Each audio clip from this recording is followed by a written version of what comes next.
हमार करेजा कहे नहीं कि हमके घुमा दा आज लागल आजमगढ़ का मेला बा। कि हमरे करेजा कहे नहीं कि घुमा दा आज लागल आजमगढ़ का मेला बा। हम कहानी बात कर रहे पगली ले हाई खो हाई अम्बेडकर नगर वाला केला बा। वाला मजी हो केलावा 20 रुपया दर्जन। ई राजे सुल्तानपुर के मेलवा में बड़ा भीड़ लागत बा। कि राजे सुल्तानपुर के मेलवा में बड़ा भीड़ लागत बा। जन खैया चौमिनिया छलवाए करेजा कहे कि बड़ा तीत लागत बा।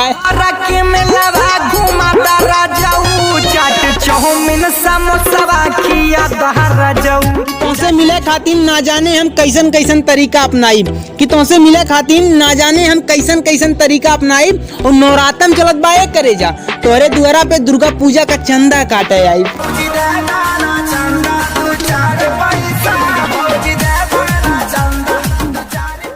कि हमरे करेजा कहे नहीं कि हमके घुमा दा आज लागल चोरमरवा का मेला बा। कि हमरे करेजा कहे नहीं कि घुमा दा आज लागल चोरमरवा का मेला बा। हम कहानी बस कर रहे पगली ले हाई खो हाई राजे सुल्तानपुर वाला केला बा।